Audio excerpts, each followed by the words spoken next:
साथ खास एक मेहमान है हमारे शो के अंदर जिनका मैं तो बेसब्री से इंतज़ार कर रहा था कि कब उनसे मुलाकात होगी। आखिरकार वो शुभ घड़ी आई गई जब राजेश अग्रवाल जी, जो कि एमडी हैं इंसेक्टिसाइड इंडिया के, उनको अपने स्टूडियो में इनवाइट कर रहे हैं। वजह बहुत साफ है, कंपनी बहुत ही शानदार काम कर रही है और इस समय जिस समय हमारे देश में एक वापस से मैं बोलूँगा एक थोड़ा एग्रीकल्चर रेवोल्यूशन की ज़रूरत है, उस समय ऐसी कंपनीज़ की बहुत सख्त ज़रूरत है कि उनका विजन क्या है, वो क्या सोच रही हैं, देश की प्रगति और गति के अंदर उनका रोल क्या होने जा रहा है, क्या दिक्कत आ रही है, सरकार से क्या चाहिए, अपनी मेहनत से जहां तक वो पहुंचे हैं उसको और आगे कैसे बढ़ाएंगे, और सब चीज़ों पे बातचीत करने के लिए आज मेरे साथ बेहद खास मेहमान राजेश अग्रवाल है। Rajesh sir, thank you very much, बहुत अच्छा लग रहा है, शुक्रिया, थैंक यू वेरी मच, आज हमारे साथ आप स्टूडियो में आए। सर, पहले तो मैं आपका धन्यवाद भी करूँगा और दूसरा मैं ये चीज़ जानना चाहता हूँ, एक चीज़ बारे में सब लोग बात करते हैं, सरकार भी करती है, हम सब भी चाहते हैं ऐसा हो, वो है किसानों की इनकम 2 गुना हो जाए, 3 गुना हो जाए। लेकिन किसानों की इनकम 2 गुना होगी कैसे? सर, खड़ी हुई फसल तो खराब हो जा रही है, दिक्कत हो रही है। तो क्रॉप प्रोटेक्शन को लेकर आपने क्या किया और सरकार ने क्या किया, और कमी कहाँ छूट रही है? देखिए, दोनों ही तरफ से बहुत अच्छा काम चल रहा है। किसान की इनकम बढ़ाना है तो किसान को थोड़ा प्रिसीजन एग्रीकल्चर की तरफ जाना होगा। जो आम किसान है हमारे देश के, वो ज़्यादातर मोटी फसलों के साथ फंसे रहते हैं, यानी paddy wheat cycle, paddy paddy cycle, cotton wheat cycle, तो इस टाइप के साइकिल्स में हैं। तो जो लोग ये करते हैं, this is a sort of a fixed income, जहाँ पर आपका जो खर्चा है, खर्चा मिनिमम है, जो मैन पावर रिक्वायरमेंट है वो भी थोड़ी कम है रिलेटिवली, अगर और क्रॉप्स की, जैसे अगर हॉर्टिकल्चर क्रॉप्स की तरफ देखते हैं, सब्जी की तरफ देखते हैं, या आज पॉली फार्मिंग की तरफ देखते हैं, या हम कुछ प्रिसीजन एग्रीकल्चर की कहीं भी बात करते हैं, तो वहाँ पर रिस्क थोड़ा ज़्यादा होता है। तो more the risk more is the income. तो जो लोग थोड़ा एंटरप्राइजिंग हो जाते हैं, सब्जी की खेती की तरफ जाते हैं, ऑफ सीजन खेती की तरफ जाते हैं, और ग्रीन हाउसेस का, पॉली हाउसेस का इस्तेमाल करते हैं, और डेफिनेटली उनकी इनकम ज़्यादा होती है। ये अवेयरनेस लाने की ज़रूरत है या फिर अवेयरनेस आ रही है सर? देखिए, अवेयरनेस आ रही है, लेकिन माइंड बनाना है। अच्छा। माइंड क्या बनाना है कि हमारे देश में आज भी जो डिसीजन होता है वो बुजुर्गों के हाथ में होता है। ओके। क्या खेती करनी है, क्या क्रॉप लगानी है, क्या दवाएं इस्तेमाल करनी है। आज बहुत बड़ी क्रांति हमारे देश में हो रही है। अगर पिछले 20-25 सालों को देखता हूं, तो जिस टाइप के प्रोडक्ट हम 20-25 साल पहले बेचते थे, या जो आज किसानों को अवेलेबल है, पूरी तरीके से चेंज होते जा रहे हैं। जैसे जैसे साइंस इवॉल्व हो रहा है, जैसे जैसे इंफॉर्मेशन आ रही है, आज मोर फ्रेंडलियर केमिकल बन रहे हैं, मोर ग्रीनर केमिस्ट्री बन रही है, प्रिसीजन केमिस्ट्री, यानी कि जिस चीज़ की जब ज़रूरत है तब उस डोज में प्रोडक्ट अवेलेबल है। बिल्कुल लो डोज का प्रोडक्ट अवेलेबल है, जिसका रेसिड्यू रहता नहीं है। 5 दिन, 4 दिन, 3 दिन के इंटरवल पे आप उसको तोड़ने से पहले क्रॉप को आप स्प्रे कर सकते हैं। तो इस टाइप की दवाएं आती जा रही हैं। तो जैसी जैसी मांग है या रिक्वायरमेंट है, उसके हिसाब से बहुत बड़ा बदलाव आ रहा है। सर, एक चीज़ मेरे को और पता करनी थी, जब आप ग्रीन केमिकल्स इन सब चीज़ों की बात बोल रहे हैं, मैं आपकी बैलेंस शीट चेक कर रहा था, उसमें इंसेक्टिसाइड और एक हर्बिसाइड्स और एक फंगिसाइड्स है जी, इनमें बेसिक एक लाइन का फ़र्क क्या है? देखिए, जब हम क्रॉप प्रोटेक्शन की बात करते हैं तो क्रॉप को हर चीज़ से प्रोटेक्शन चाहिए, जैसे इंसान को चाहिए। हर्बिसाइड का रोल क्या है? खेत को साफ करना है। ओके। हर्बिसाइड चाहिए।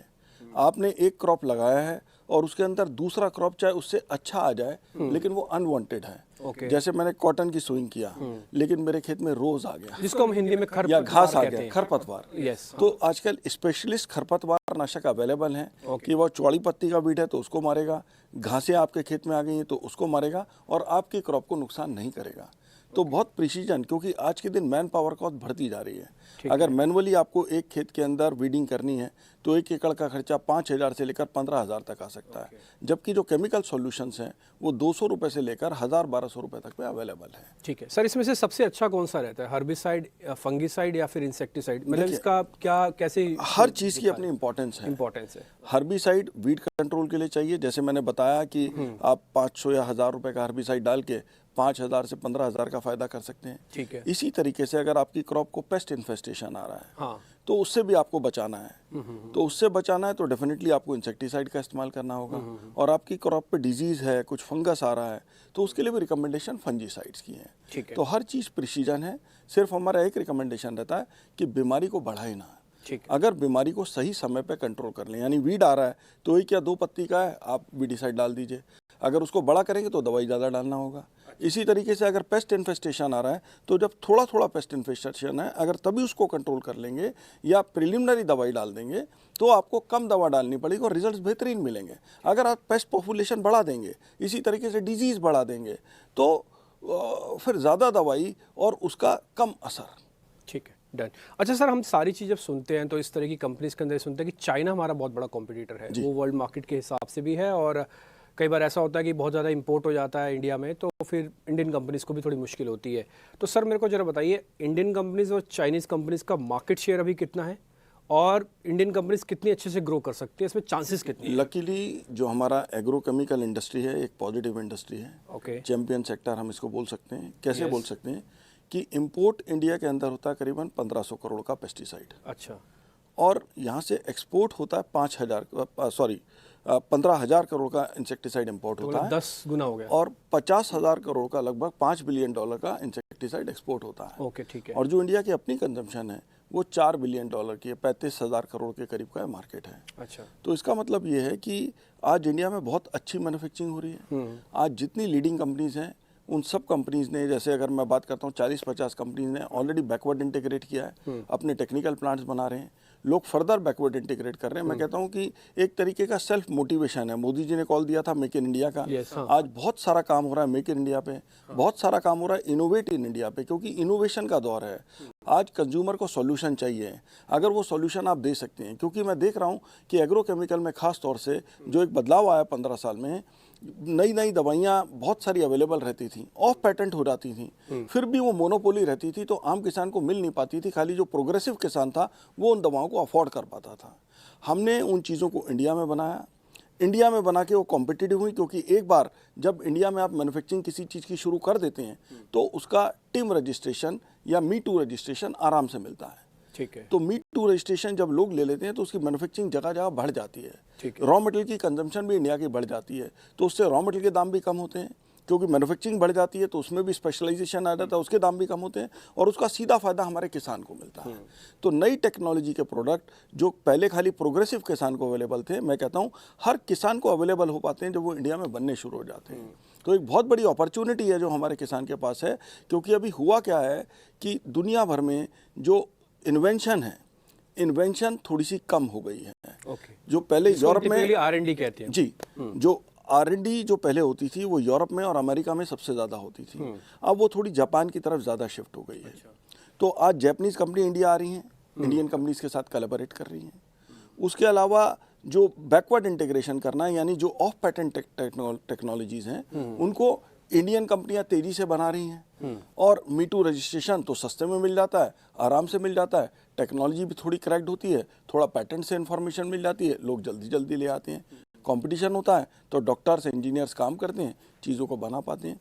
तो इस सब का फ़ायदा हमारे किसान को मिल रहा है। मैं कह सकता हूँ कि आज इंडिया के किसान को उच्चतम स्तर की नए ज़माने की दवाएं बहुत कॉम्पिटिटिव दामों पर मिल रही हैं। Excellent sir. खैर देखिए सर, मैं मेरे को लगता है शायद मैं 1000 से ज़्यादा मैनेजमेंट से मिल चुका हूँ, लेकिन जो ऊर्जा, जो एनर्जी, जो ट्रांसपेरेंसी आपके थॉट्स में है वो काफ़ी रेयर मैनेजमेंट में मिलती है। इसके लिए मैं थैंक यू करूँगा। और 2 हिस्से मेरे अभी और हैं सर क्वेश्चंस के। पहला है, एक तो PLI का ज़माना है जी, फैशन है, सरकार भी चाहती है कि PLI से मैन्युफैक्चरिंग को हम बेनिफिट दें। वो इलेक्ट्रॉनिक्स से शुरू करती है, वो डिफेंस में लेके आ रही है, वो अलग अलग सेक्टर्स में लेके आ रही है। आपके यहाँ पे PLI का कुछ रोल है सर? ज़रूरत भी है कि बिना ज़रूरत के आप अपनी मेहनत से खड़े हो जाओगे? देखिए, अगर आपको कुछ सपोर्ट मिलती है तो आपकी गति बढ़ जाती है। ओके।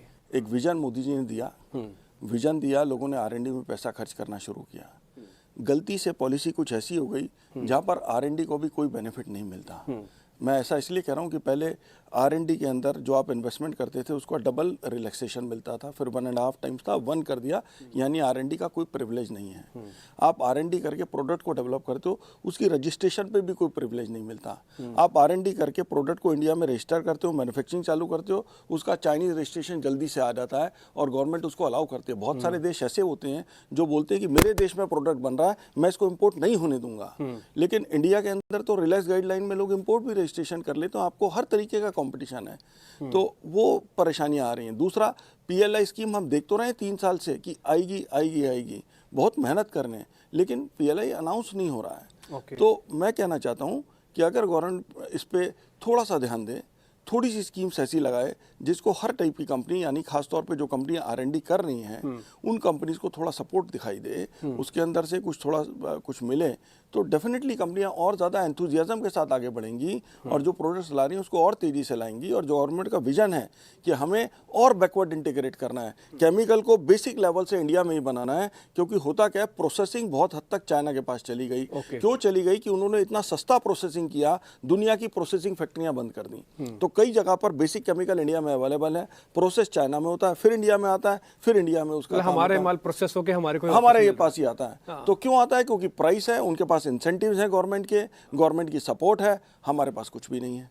मतलब ये कह सकते हैं कि थोड़ा है, थोड़े की ज़रूरत है, थोड़ा सा अगर गवर्नमेंट और आगे बढ़ जाए तो काम हो जाएगा। अच्छा सर, एक और चीज़ मेरे को पता करनी थी, क्योंकि आपकी industry one of the finest industries में से एक है, अच्छी ग्रो भी कर रही है, तो थोड़ा मैं कैपेक्स के हिसाब से जानना चाहता था। टिपिकली तो आप कैपेक्स इंडिया में ही करना चाहते हो या फिर इसमें फॉरेन के भी कुछ यूनिट लगाओगे आप? एक तो मेरे को थोड़ा ये क्लियर कीजिएगा कि मेजॉरिटी डोमेस्टिक मार्केट में ही रहेगा, और वो होगा कैसे? मतलब उसमें आपको रेस करना पड़ेगा कि इंटरनल इक्विवल से काम चल जाएगा? देखिए, इंसेक्टिसाइड्स इंडिया में हमने एक पॉलिसी बनाई है कि हम हर साल पैसा कमाएंगे और हर साल पैसा लगाएंगे। ओके, ठीक है। 2001 में मैंने कंपनी को शुरू किया था और तब से आज तक कंस्ट्रक्शन रुका नहीं है, लगातार एक्सपेंशन के मोड में। Very good sir. हमने अपने 4 R&D सेंटर्स डेवलप किए हैं, 8 प्लांट्स डेवलप किए हैं, और आगे भी नया प्लांट, नया R&D centre, brown field, green field, हर टाइप के एक्सपेंशन मैं लगातार करता रहता हूँ। एक्सीलेंट। तो जिस वक्त मैं एक्सपेंशन के दौर में होता हूँ तब हमारा बजट लगभग 100 करोड़ पर एनम पे चला रहता है। जिस वक्त हम नॉर्मल दौर में रहते हैं तब वो 25 करोड़ का कैपेक्स एक हमारा रहता है। तो अभी जो सिचुएशन है, आज कंपनी अच्छा काम कर रही है, मुनाफा भी हमारा थोड़ा कम है, सिंगल डिजिट में है, लेकिन मुझे ऐसा लगता है कि जिस तरीके के प्रोडक्ट्स हम मार्केट में डाल रहे हैं, जिस तरीके की टेक्नोलॉजी ला रहे हैं और जो प्यार किसानों से और नेटवर्क से मिल रहा है, तो हम कहीं ना कहीं डबल डिजिट प्रॉफिटेबिलिटी पे आ जाएंगे। और उस डबल डिजिट प्रॉफिटेबिलिटी के साथ हम 100 करोड़ रुपए साल का जो एक्सपेंस है अगले 1-2 साल जो हमें अपने प्रोजेक्ट्स में करना है, उसको अफोर्ड कर पाएंगे। ये बैलेंस शीट में कब तक आ जाएगा सर? दिखने कब से लगेगा जो आप कैपेक्स करोगे? इस कैपेक्स अभी चालू है। मैंने लास्ट ईयर ही बहरोड में एक 15 एकड़ की साइट ली है। अभी उसके अंदर कंस्ट्रक्शन चालू कर दिया है। तो हमारा टारगेट है कि अप्रैल में 2025 के अंदर हम यहाँ फॉर्मुलेशन स्टार्ट कर दें। हमारा टारगेट है कि R&D सेंटर भी मिडिल ऑफ नेक्स्ट ईयर के अंदर चालू कर दें, और कहीं पे दिसंबर या जनवरी के 2026 तक हम इसमें टेक्निकल मैन्युफैक्चरिंग भी चालू कर दें। तो बहुत बड़ा एक्सपेंशन यहाँ ला रहे हैं। सर, ये ज्योग्राफिकली एरिया पूरे पैन इंडिया रखोगे या फिर अभी थोड़ा नॉर्थ की ही तरफ ज़्यादा फोकस है? देखिए, अभी मैंने जो प्लांट्स लगाए हैं वो ज़्यादातर 3 स्टेट्स में हैं। अच्छा। जम्मू कश्मीर में है, राजस्थान में है और गुजरात में है। तो अभी क्योंकि मैंने L&T प्लांट अनाउंस किया हुआ है जो कि ऑलमोस्ट कंप्लीट है, बस थोड़े क्लियरेंसेज आते ही वो काम हो जाएगा। वहाँ मैं फॉर्मुलेशन का भी एक्सपेंशन कर रहा हूँ। इसी तरीके से राजस्थान में चौपानकी में भी थोड़ा ब्राउन फील्ड एक्सपेंशन रहेगा, और उसके बाद सोता नाला भी आ गया है। तो फिलहाल अभी यहीं पे ज़्यादा फोकस है, लेकिन ये आने वाले वक्त में कहीं भी प्लांट हो सकता है इंडिया के अंदर। ठीक है। अच्छा सर, एक चीज़ मेरे को और जरा पता करनी थी आपसे, वो था मार्जिन्स के बारे में। जी। टिपिकल, क्योंकि आपकी इंडस्ट्री में ना मार्जिन्स बहुत जल्दी से ऊपर नीचे होते हैं, वो एक स्टेबल मार्केट वैसा मार्जिन्स वाला नहीं है। फसल खराब होगी, बारिश अच्छी होगी, बहुत कुछ आपके भी हाथ में नहीं है, जो कि वेदर के हाथ में ही है। तो जरा मेरे को मार्जिन्स की गाइडलाइंस दीजिए, और इस समय कैसे चल रहे हैं मार्जिन, ये भी बताइए। देखिए, हम मार्जिन इंप्रूवमेंट की तरफ बढ़ रहे हैं। क्यों बढ़ रहे हैं? अपने इनोवेशन के दम पर। हम किसान को नए सॉल्यूशंस देने की कोशिश कर रहे हैं। नए सॉल्यूशंस हमारे R&D सेंटर से आते हैं। जैसे मैंने बताया आपको 4 R&D सेंटर हैं। हर R&D सेंटर 4-5 टेक्नोलॉजीज मुझे हर साल डेवलप करके दे रहा है। उस टेक्नोलॉजीज़ को हम जमा करके उसमें से कुछ टेक्नोलॉजीज हम कमर्शलाइज कर रहे हैं। अब ये किस टाइप के R&D सेंटर हैं? जैसे इसके अंदर हम बैकवर्ड इंटीग्रेशन करते हैं, नए टेक्निकल बनाते हैं, फॉर्मुलेशन डेवलपमेंट करते हैं, नए फॉर्मुलेशन बनाते हैं। तो जब नए फॉर्मुलेशन बनाते हैं, इसमें कुछ मिक्सचर प्रोडक्ट बनाते हैं, कुछ हम नए फॉर्मुलेशंस बनाते हैं जो ज़्यादा फ्रेंडली हो, किसान को ज़्यादा अच्छी एफिकेसी दे पाएँ, और कोशिश करते हैं कि जो मल्टीपल दवाएं वो खुद से लेकर इस्तेमाल करने की कोशिश करता है, हम एक साइंटिफिक मिक्सचर उसको दे दें, और उस साइंटिफिक मिक्सचर के साथ उसको एक ही दवा से पूरा सॉल्यूशन उस वक्त जो क्रॉप में बीमारियां हैं उसके अंदर मिल जाए। क्योंकि वो साइंटिफिक है तो उसकी साइनर्जी बहुत अच्छी होती है प्रोडक्ट्स की, और उसकी एफिकेसी बहुत अच्छी मिलती है। एक दवा से उसको काम मिलता है। तो ये करने की कोशिश करते हैं। तो हमारे ये जो इनोवेटिव एफर्ट्स हैं, मुझे ऐसा लगता है कि इनसे हमें लगातार जो प्रॉफिटेबिलिटी है इसके अंदर थोड़ा बढ़ावा आएगा। हम पीछे 6-7% के लेवल पे गिर गए थे, क्योंकि चाइना से बहुत मास डंपिंग हुआ था। कोविड के दौरान बहुत ज़्यादा प्राइस बढ़े और उसके बाद बहुत तेज़ी से गिरे, तो जो इन्वेंट्रीज थी बहुत ज़्यादा डिवैल्यू हो गई, तो उसका इम्पैक्ट था। लेकिन मैं समझता हूँ कि अब तक हम पूरे उस इम्पैक्ट से बाहर आ चुके हैं और इसी साल हम डबल डिजिट मार्जिन के साथ अपना साल क्लोज करेंगे। Q1 के रिजल्ट्स आ चुके हैं, Q2 भी अच्छा चल रहा है, तो मुझे ऐसा लगता है कि ये साल ऐसा रहेगा और लगातार हम 100-150 बेसिस पॉइंट्स अपने रिजल्ट्स के अंदर इंप्रूवमेंट करते रहेंगे अगले 2। एक्सीलेंट सर, हमारी वेल विशेस भी आपके साथ ही हैं कि आप अच्छे से आप मार्जिन इसको मेंटेन रखिए, क्योंकि आपकी इंडस्ट्री बड़ी एक नीश इंडस्ट्री और एक ऐसे सेगमेंट को प्ले कर रही है ना, जिस सेगमेंट के अंदर टिपिकली ग्रोथ की बहुत सख्त ज़रूरत है। अच्छा सर, एक छोटा सा पॉइंट मेरे को चलते चलते आपसे और पता करना था, जैसे कि हम नॉर्थ की बात बोल रहे हैं, क्योंकि इंडिया में ना टेम्परेचर डिफरेंस भी है, क्रॉप डिफरेंस भी है, तो टेम्परेचर भी है। सदर्न इंडिया ऑल टुगेदर एक अलग मार्केट है, वहाँ पे टेम्परेचर अलग है, क्रॉप्स अलग है। वहाँ पर आपका कुछ इनोवेशन या कुछ ध्यान है वहाँ पे, भविष्य में कभी होगा? हम काम हर जगह करते हैं इंडिया में, ओके, और फार्मर को कंप्लीट सॉल्यूशन देने की कोशिश करते हैं। ओके, आज हम अपनी कंपनी को as a rural FMCG product company चलाते हैं और बहुत ज़्यादा काम हमें किसान की ट्रेनिंग पे, क्योंकि जब आप नई टेक्नोलॉजी खास तौर पे लेके आते हो तो नई टेक्नोलॉजी को मार्केट तक पहुंचाना, कंज्यूमर को अवेयर कराना इसका क्या फ़ायदा है, फील्ड में ट्रायल्स कंडक्ट कराना, उन ट्रायल्स पे फील्ड डेज कंडक्ट कराना। तो आज मेरी बहुत बड़ी टीम है, आज 1500 से ज़्यादा लोग फील्ड के अंदर हैं जो किसानों के साथ दिन रात काम करते हैं, नेटवर्क के साथ दिन रात काम करते हैं, कोशिश करते हैं उनको रिजल्ट दिखाने की, उस दवाई के प्रभाव की और उसके फ़ायदे को दिखाने की, और वो एक तरीका है जिससे हम सबको जोड़ने की कोशिश कर रहे हैं। अभी कितने प्रोडक्ट हैं सर मार्केट के अंदर आपके ओवरऑल? हमारे 100 से ज़्यादा ब्रांड्स हैं मार्केट के अंदर और कंटिन्यूसली नए लॉन्च हो रहे हैं। थोड़ा थोड़ा जो जेनरिक टेक्नोलॉजी है उनकी टेल कटिंग भी चल रही है, तो लगभग 100 के करीब ही हमारा रेंज रहेगा जो ब्रांड्स बाजार में रहेंगे। बट लगातार नए बेटर सॉल्यूशंस हम मार्केट के अंदर पेश करते रहेंगे, जिससे किसान को ज़्यादा मुनाफा हो। ठीक है, अब मैं सर, मैं जिससे मैंने शुरू किया था ना शो, मैं लास्ट उसी से ही कंप्लीट करूंगा। आप और सरकार मिलकर ऐसा क्या करने जा रहे हैं, या क्या योजना हो सकती है, या क्या किस पे काम किया जा सकता है जिससे देश के किसान को खड़ा किया जाए? देखिए, मेरा मानना है कि लगातार इनोवेशन की ज़रूरत है। इनोवेशन, आप ये कह रहे हैं कि इनोवेशन में छुपी है? जी, तो नई नई चीज़ें, नए नए सॉल्यूशंस, बेहतर सॉल्यूशंस आज किसान को मिलने चाहिए। केमिकल्स के साथ साथ आजकल बायोलॉजिकल सॉल्यूशंस भी आ रहे हैं और गवर्नमेंट का बहुत ज़्यादा इस पर ध्यान है। आज एज अ इंडिविजुअल भी हम चाहते हैं कि हमें अच्छा खाना मिले, कम केमिकल लगा हुआ खाना मिले। मैं समझता हूं कि जिस तरीके से टेक्नोलॉजी का डेवलपमेंट हो रहा है, तो हम केमिकल की क्वांटिटी को कंट्रोल कर सकते हैं और बेटर सॉल्यूशंस दे सकते हैं। जो नंबर ऑफ स्प्रेज हैं हमने किसान के कम किए हैं। आज मैन पावर कॉस्ट बढ़ रही है, तो उसके ऊपर काम किया है कि किस तरीके से कम स्प्रे के साथ किसान को ज़्यादा मुनाफा हो सके। इस टाइप के प्रोडक्ट सॉल्यूशंस हमने बाजार में डालने की कोशिश की है। तो सरकार के साथ मिलकर अगर इनोवेशन को सपोर्ट मिलेगा, मेक इन इंडिया को सपोर्ट मिलेगा, मैन्युफैक्चरिंग को सपोर्ट मिलेगा, तो मैं समझता हूँ कि ये इंडस्ट्री अपने आप खड़ी हो सकती है। गवर्नमेंट के बहुत सारे इनिशिएटिव हैं, आज एग्रीकल्चर यूनिवर्सिटीज़ हैं, बहुत सारे डिफरेंट आर्म्स हैं, उनके साथ PPP मॉडल में चल के काम किया जा सकता है, वो भी हम करने की कोशिश। गवर्नमेंट ने भी अनाउंस किया कि PPP मॉडल के अंदर हम बहुत अच्छे एक्सपेंशन करना चाहते हैं। सर, कुछ वेंचर करोगे आप किसी, जैसे आप बता रहे हैं बहुत सारी जैपनीज कंपनीज इंडिया में आ रही हैं जो इंडियन प्लेयर्स के साथ कर रही है, तो आपका तो काम बहुत हद तक खर्चा बच जाएगा सर R&D का? देखिए, मेरे पास एक जैपनीज R&D सेंटर है ऑलरेडी, जिसके अंदर हम न्यू केमिकल रिसर्च करते हैं, यानी नए प्रोडक्ट की डिस्कवरी करते हैं। तो वहाँ पर मेजर एक्सपेंसेस जापान से आते हैं, जापानीज लोग वहाँ उसको लीड करते हैं। उस R&D सेंटर में हमारे करीबन 65 लोगों की टीम है, जहाँ पर 35 साइंटिस्ट काम करते हैं, 4 से 5 लोग जापानीज रहते हैं। तो साथ मिलकर हम यहाँ से भी काम कर रहे हैं और यहाँ से भी हमने बहुत सारे पैटेंट्स फाइल किए हैं।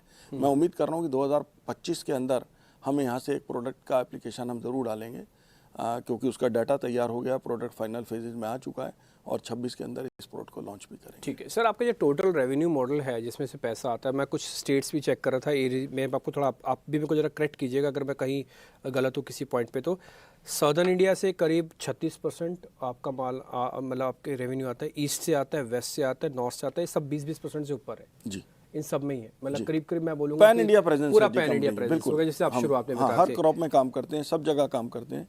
हमने बहुत अच्छा ग्रिप बनाया अपना हर्बिसाइड्स में, खासतौर पे प्रिसीजन हर्बिसाइड में, यानी name the crop and we have the top product for that. तो चाहे वो सोयाबीन है, चाहे वो कॉटन है, चाहे वो पैडी है, चाहे वो वीट है, चाहे शुगर केन है, चाहे मेज़ है, मेरे पास हर क्रॉप के लिए बेहतरीन सॉल्यूशन अवेलेबल है। अगर इंसेक्टिसाइड की बात करते हैं तो टॉप इंसेक्टिसाइड आजकल ग्रुप 30 के चल रहे हैं, मेरे पास सॉल्यूशन अवेलेबल है। फंजीसाइड की बात करते हैं तो मेरा प्रोडक्ट पल्सर, जो जापानीज़ कोलैबोरेशन में बहुत अहम प्रोडक्ट है, उसका मिक्सचर भी डाला है और नए प्रोडक्ट्स भी मैं लगातार डाल रहा हूँ। तो हर रेंज के अंदर हमारे पास फार्मर के लिए सॉल्यूशंस अवेलेबल हैं। अग्रवाल सर, मेरे को एक छोटी सी चीज़ पता करनी, मैं अपने निजी एक्सपीरियंस से बता रहा हूँ। हाँ, क्योंकि मैं एक हरियाणा स्टेट से बिलोंग करता हूँ, तो मैंने यहाँ पे देखे बहुत सारे किसान हैं। प्राइसिंग बहुत इंपॉर्टेंट फैक्टर होता है कि भाई किस प्रोडक्ट का किस तरह का प्राइसिंग है। आपकी इंडस्ट्री में जो प्राइसिंग है उसको आप अच्छे से मैनेज कैसे करते हो? मतलब क्योंकि किसान ज़्यादा महंगा प्रोडक्ट नहीं लेगा, उसकी कॉस्टिंग बढ़ जाएगी। अगेन, ये हमारे साइकोलॉजिकल ड्रॉबैक है। ओके। जो सेल्समैन की एक वीकनेस होती है वो है, या जो नेटवर्क होता है कई बार वो आपको पुश करता है और कॉर्नर करने की कोशिश करता है। मैं ऐसा इसलिए बोल रहा हूँ कि एक एग्जांपल दूंगा। अगेन, ग्रुप 30 कंपाउंड इंडिया के अंदर 4 कंपनियां लेके आई, हम लोग भी निसान के साथ कोलैबोरेशन में शिनमा हमने ब्रांड लॉन्च किया। 2 साल में ये प्रोडक्ट 800 करोड़ पे पहुंच गया। तो 32,000-35,000 करोड़ के मार्केट में अगले साल का टारगेट 1500 करोड़ का है कंपनीज का। तो इतना अच्छा एक्सेप्टेंस आ रहा है। अगर मैं पिछले 4 साल के लॉन्चेस की बात करता हूं तो हमारा जो ब्रांड का टर्नओवर है लगभग 1500 करोड़ का है। उस 1500 करोड़ में से 500 करोड़ का टर्नओवर हमें पिछले 4 साल के लॉन्चेस से मिला, जो कि रिलेटिवली नए ज़माने के लॉन्चेस हैं। अच्छा। तो मैं क्या कहना चाहता हूं कि प्राइस के पीछे, जेनरिक के पीछे किसान नहीं भाग रहा। हर कंज्यूमर को सॉल्यूशन चाहिए। अगर आप उसको सॉल्यूशन दे सकते हैं, क्योंकि आज अगर वो 200 या 300 रुपए की दवा छिड़क रहा है खेत में, उसको छिड़कने का खर्चा 300 रुपया है।